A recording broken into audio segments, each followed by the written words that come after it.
अस्सलामु अलैकुम वरहमतुल्लाहि वबरकातुहू। दोस्तों, मैं हूं आपका भाई हाफिज गुलाम मुस्तफा सऊदी अरब से। दोस्तों, इस वीडियो के अंदर आप लोगों से 3 चीज़ें शेयर कर रहा हूं और उनमें पहली चीज़, अगर आप लोग उम्रे पर आने का इरादा रखते हैं, आप लोगों ने 10 चीज़ों का ख़ास तौर पर ख्याल रखना है। इंशाअल्लाह आपके उम्रे का सफ़र बेहतरीन रहेगा, आप दुआएं देंगे।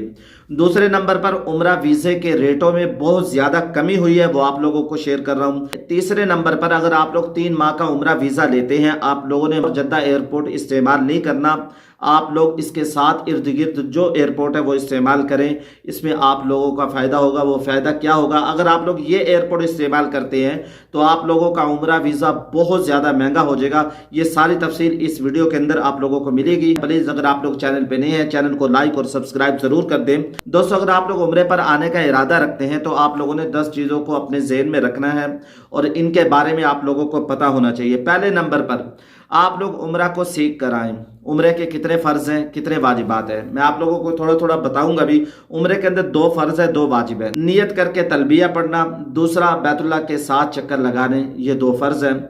सफ़ा मरवा की सई और इसके बाद हल्क यानी टिंड करवाना, गंजा होना, ये 2 वाजिब है। उम्रे के अंदर 2 फ़र्ज़ हैं, 2 वाजिब हैं। और इसके अलावा दोस्तों, इहराम की पाबंदियां आप लोगों को पता होना चाहिए वो कितनी हैं। जब आप लोगों ने इहराम बांध लिया तो आप लोगों ने कौन से काम नहीं करने, और इसके अलावा आपको पता होना चाहिए कि नियत कैसे करनी है। और इसके अलावा इस्तिबा का आप लोगों को पता होना चाहिए कि इस्तिबा कब करना है और कब नहीं करना। और इसके अलावा दोस्तों, एक सवाल आप लोगों के लिए छोड़ूंगा, आप लोगों ने बताना है रमल किसे कहते हैं, ये कब करना होता है, कब नहीं करना होता, ये आप लोगों ने इसके बारे में बताना है। और हजर अस्वद को कब बोसा देना है, कब नहीं देना, इन तमाम चीज़ों को हम लाजमी सीख कर आएँ। दूसरे नंबर पर, मस्जिदुल हराम में उम्रा ज़ायर के लिए कौन सा दरवाज़ा बेहतर है, यानी किस दरवाजे से उम्रा ज़ायर मस्जिद हराम में दाखिल हो और कहाँ से निकलना है, कहाँ से दाखिल होना है, या आप लोग वहीं से सीख कर आए। तीसरे नंबर पर, आप लोगों को अपना होटल पता होना चाहिए। हमारा होटल हरम शरीफ से कितना दूर है, पैदल कितना चलना पड़ेगा, क्या हमारा होटल हरम शरीफ के करीब है, यानी कहाँ पे है, ये आप लोगों को वहीं से पता होना चाहिए। यानी हम सीधे सादे बनकर ना आए, बल्कि चुकन्ने और चालाक हो। मोमिन ना धोखा देता है ना धोखा खाता है, ये आपको पता होना चाहिए। चौथे नंबर पर, जब आपको मालूम हो जाए कि हम उम्रे के सफर पर जा रहे हैं, आप लोगों ने रोजाना 3 से 4 घंटे वॉक करना शुरू कर देनी है।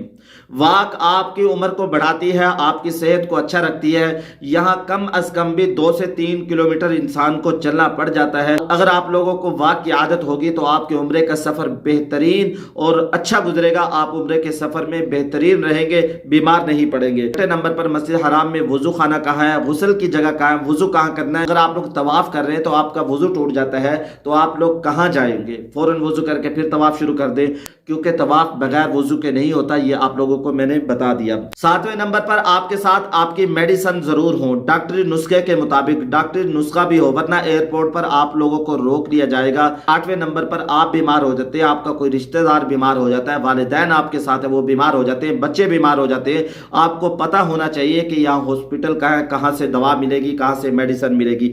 9वें नंबर पर, आपको यहाँ के मौसम का पता होना चाहिए। यहाँ मौसम कैसा है, जैसे कि आजकल मौसम यहाँ गर्मी है। यहाँ जब इंसान धूप में चलता है, सर पे गर्मी पड़ती है, इंसान की तबीयत खराब हो जाती है, बाद लोग तो मताफ में ही गिर जाते हैं। आप लोगों ने यहाँ इस मौसम में आना है, पानी ज्यादा से ज्यादा पीना, गर्मी बहुत ज्यादा है। 10वें नंबर पर, सफर के दौरान खाना पीना आप लोगों ने हल्का फुल्का रखना है। दोस्तों, यहाँ के जो जूस है ना, उसको भी आप लोग कम से कम इस्तेमाल करें। हमारे नबी का फरमान है, आबे जमजम बीमार के लिए शिफा है, दवा है, और भूखे के लिए गज़ा है। अगर आपको भूख लग रही है, आबे जमजम पिए। आप बीमार हैं, आबे जमजम पिए, आपको शिफा मिल जाएगी। दोस्तों, इसके अलावा आप लोगों को अर्ज करता चला जो, अगर आप लोग 3 माह का उम्रा वीज़ा लेते हैं, आप लोग मक्का मुकरमा और मदीना मुनव्वरा एयरपोर्ट को इस्तेमाल न करें। इस एयरपोर्ट पर आएंगे आप लोगों को एक तरफा ट्रांसपोर्ट भी लेनी पड़ेगी और 24 घंटे के लिए आप लोगों को होटल भी लेना पड़ेगा। ट्रांसपोर्ट के साथ आपके वीजे का रेट 1400 से 1500 रियाल तक पहुंच जाएगा, यानी वीजा आपका महंगा पड़ जाएगा। आप लोग इन 2 एयरपोर्टों को छोड़कर इसके आसपास के एयरपोर्ट इस्तेमाल कर ले, वहां पे आप लोग उतरे, ये आप लोगों को बेस्ट रहेगा। आप लोग ट्रांसपोर्ट और होटल नहीं लेते, आपको वीजा भी नहीं मिलेगा, बोर्डिंग कार्ड भी नहीं मिलेगा, यानी आप लोग यहां आ नहीं सकते। दोस्तों, वीजे के बारे में बहुत ज्यादा कमी आई है, वो आप लोगों से शेयर करता चला जाऊं। वीज़े की कीमतें काफ़ी कम कर दी गई। सऊदी गवर्नमेंट की तरफ से सिंगल पर्सन का वीज़ा पहले 1910 रियाल का था, जो कि अब 1050 रियाल का हो गया, जो कि तकरीबन पाकिस्तानी 80,000 रुपये में अवेलेबल होगा। 2 अफराद का वीज़ा 850 रियाल का, अगर 3 अफराद हैं तो उनके वीज़ा की प्राइस 760 रियाल। 4 अफराद अगर एक साथ सफ़र कर रहे हैं तो उनके वीज़े की प्राइस 750 रियाल। और 10 से लेके 19 अफराद के दरमियान अगर ग्रुप की शक्ल में जाते हैं, या फैमिली मेम्बर्स हैं या ग्रुप हैं, तो उनके उम्रा वीज़ा की कीमत है 625 रियाल। इस तरह से अगर 20 अफराद से ज़्यादा का ग्रुप होता है तो 20 से जितने भी ज़्यादा होंगे उनके वीज़ा की कीमत है 585 रियाल। दोस्तों, नए कानून के मुताबिक आप देखेंगे कि आप शेयरिंग रूम में रहना चाहते हैं या आप अपना प्राइवेट रूम लेंगे, डबल बेड, ट्रिपल बेड या कवाड़ से ज़्यादा शेयरिंग नहीं होगी एक रूम में। यानी अगर आप कवाड़ रूम लेंगे तो आपको शेयरिंग की ही प्राइस करनी होगी। दोस्तों, आप लोगों ने सारी चीज़ें सुन ली। एक दोस्त ने ये मुझसे सवाल किया था कि हम चाहते हैं कि बैतुल्लाह को हाथ लगाएं और बैतुल्लाह को चूमें। आजकल उन्होंने बैरियर लगा रखे हैं। तो दोस्तों, इस बात को समझ लें, जब से ये नया गिलाफ काबा लगा है उस वक्त से बैरियर लगे हैं। अभी हमें भी पता नहीं है सऊदी गवर्नमेंट कब इसको हटाए। क्यों? कल भी हाजरे अस्वद को उम्दा खुशबू लगाई जा रही थी जो बहुत कीमती और महंगी होती है। जैसे हमें कोई खबर मिलती है कब हटेंगे, इंशाल्लाह हम आप लोगों को अपडेट कर देंगे। दुआ में याद रखिएगा। अस्सलामु अलैकुम वरहमतुल्लाहि वबरकातुहू।